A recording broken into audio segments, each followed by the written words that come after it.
Merci de votre fidélité au programme du studio Kalangou. C'est l'heure du journal en français à la présentation Assoumana China. L'État du Niger met désormais en place une mutuelle de santé pour ses agents. Cette initiative offrira des opportunités pour les adhérents, selon le secrétaire général du ministère de la fonction publique et de l'emploi. À Maradi, le nombre de demandeurs d'emploi a considérablement augmenté en 2024 par rapport à l'année 2023. À suivre les explications de la directrice régionale de l'ANPE dans ce journal. La partie magazine de ce journal nous amène à la mare de Tabalak, région de Tawa, pour parler de pêche. Voilà pour le sommaire. Bienvenue à tous. La mutuelle de santé des agents de l'État a lancé ce matin à Niamey les activités de la première phase d'enrôlement de ses adhérents. Cette initiative va permettre aux affiliés et leurs familles de bénéficier de plusieurs opportunités, explique Dounama Abdou, secrétaire général du ministère de la fonction publique et de l'emploi. Si nous nous réunissons à l'instant pour lancer officiellement les activités de la mutuelle de santé des agents de l'État, c'est grâce aux efforts déployés des plus hautes autorités de notre pays. La MSAE a donc pour objet de garantir l'accès aux soins de santé aux agents cadres en activité contractuels et retraités de la fonction publique et des collectivités locales ainsi que de leurs familles. Elle permettra aux agents de l'État bénéficiaires de 80% de l'assurance maladie une prise en charge complémentaire. Cela permettra de contribuer significativement à la sécurité financière des familles en mettant les adhérents et leurs familles à l'abri des dépenses imprévues liées aux soins de santé. Nous avons pris des mesures d'accompagnement, notamment l'octroi d'une subvention de fonctionnement, la nomination d'un gérant, la mise à disposition du personnel, l'équipement en mobilier et matériel de bureau et un véhicule assurant les missions de terrain. Santé toujours, dans le département de Balayara, région de Tillabéri, plusieurs cas de rougeole sont enregistrés par les services de santé depuis le début de l'année. Cependant, les professionnels de santé recommandent d'éviter les attroupements. Suivez les explications de Major Zango Sadou, la responsable du centre de santé intégré de Balayara, au micro de Mamata Dandakway. C'est vrai que la rougeole sévit. Nous avons enregistré beaucoup de patients qui souffrent de la maladie. Nous avons construit un hangar pour isoler ces malades. Les malades ne viennent pas en même temps se faire consulter. Pour ceux qui habitent loin d'ici, on est obligé de se déplacer pour les soigner. La maladie a commencé en début du mois de janvier ici à Balayara. Nous avons enregistré plusieurs cas, surtout parmi les déplacés qui ont fui l'insécurité, comme les villages de Tarbanassa et Zagaga. Il faut que les gens évitent de se rassembler en grand nombre dans une même chambre, parce qu'il se peut que parmi eux, il y a déjà des personnes contaminées. Pour cela, les personnes atteintes doivent être isolées.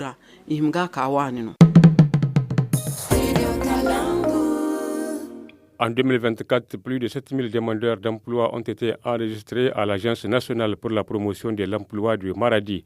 Le nombre est en hausse comparativement à l'année précédente, selon les précisions de la directrice régionale de l'ANPE, Mme Tchimbo Zenabou, au micro de Mohamed Maman. De janvier 2024 au 31 décembre, nous avons enregistré 7062 demandeurs d'emploi, dont 5352 hommes et 1710 femmes. Par rapport aux offres d'emploi, on a reçu 1332, dont 950 hommes et 372 femmes. En 2024, on a eu plus d'offres que l'année précédente parce qu'on a eu des séances de sensibilisation et d'information. C'est pour cela qu'on a eu plus de demandeurs d'emploi parce qu'il y a des jeunes diplômés qui sortent des écoles qui ne savent même pas où se trouve la NPE. Et par rapport aux offres aussi, il y a des employeurs qui recrutent sans passer par la NPE. Et avec nos séances de sensibilisation, ils arrivent à venir ici pour déposer leur offre d'emploi. On va s'assurer que la personne est bien prise en charge par l'employeur qui le recrute.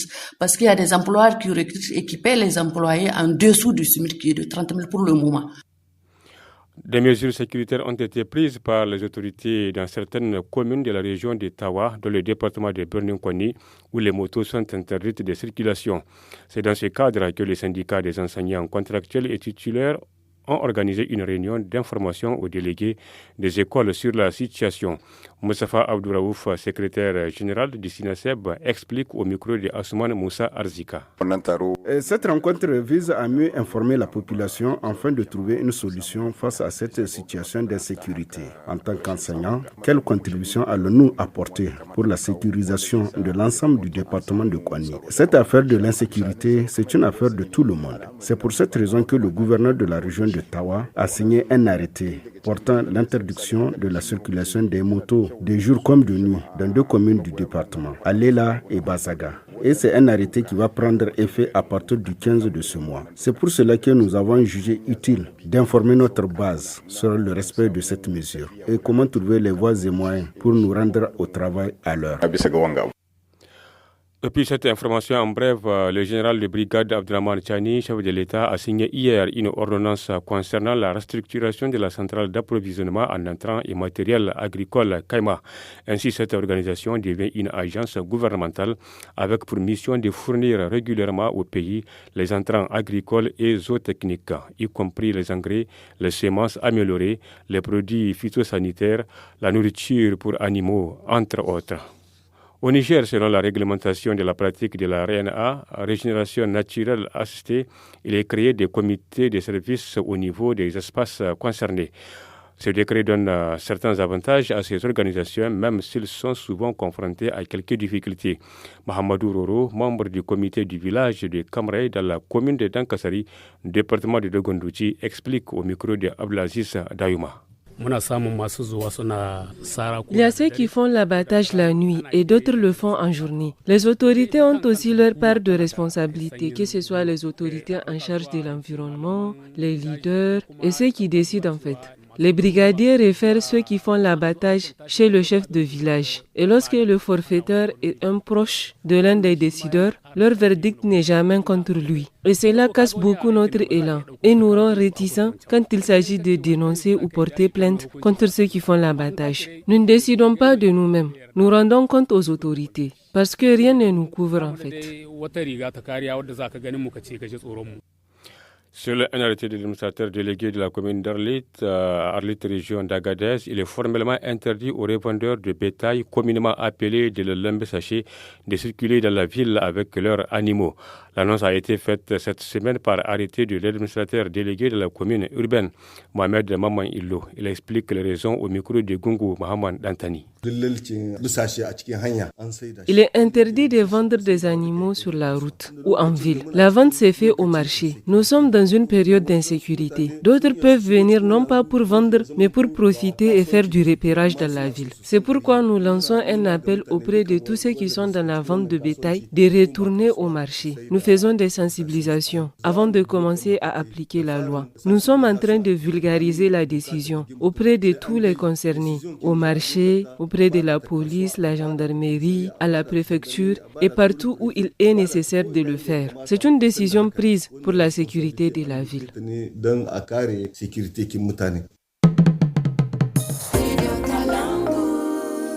Du sport dans ce journal, la Confédération des fédérations de football d'Afrique de l'Ouest, IFOA, sous l'égide de la CAF, a organisé mardi en Côte d'Ivoire une séance de formation destinée aux directeurs de la communication des pays membres, à savoir le Bénin, le Burkina Faso, le Togo, la Côte d'Ivoire, le Ghana, le Nigeria et le Niger. Mohamed Siliman, responsable de la communication de la FENIFOOT, participe à la rencontre. Il nous en dit plus, des propos recueillis par Salamatou Kadri. La zone IFOA-B a trouvé nécessaire d'accentuer sur les voies et moyens qui puissent permettre un développement du football dans la région. Et aucun développement du football dans la région ne peut s'imaginer sans la pleine et forte implication de la communication. C'est un vecteur incontournable quand on veut évidemment mettre en place une politique dans un sens de promotion et de développement du football. Donc il y aura plusieurs thèmes qui sont développés au cours de cette formation avec des panélistes, des experts de la place. Il y a par exemple un thème sur la communication digitale. Vous savez que nous sommes dans une phase transitoire où on est en train de passer de la communication traditionnelle que l'on connaît avec les outils audiovisuels sous forme papier que nous connaissons à une communication digitale avec une forte présence et un développement important des réseaux sociaux.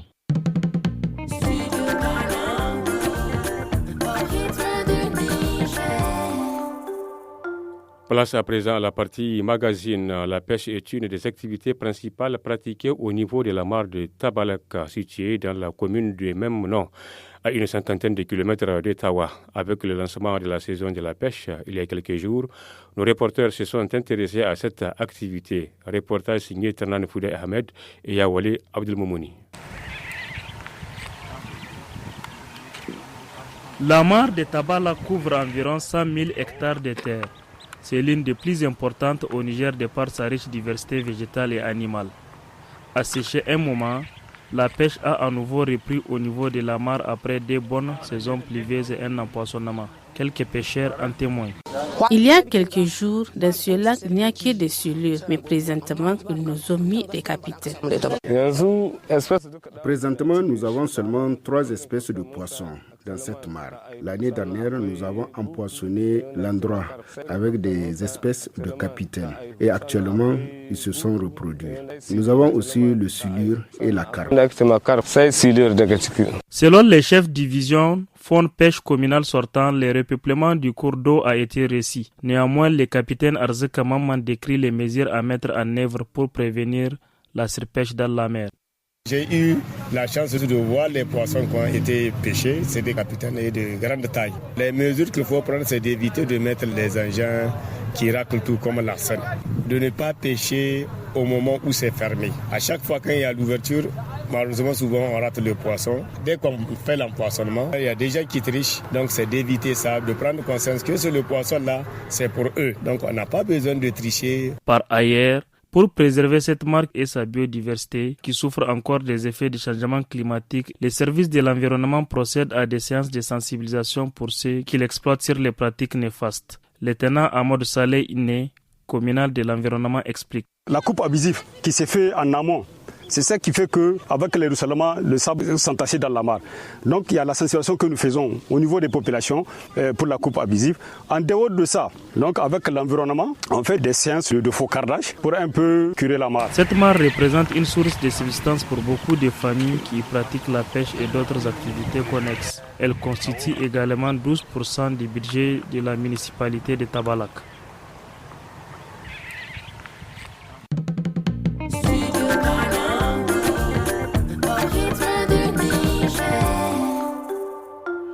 C'est la fin de cette édition. Merci de l'avoir suivi.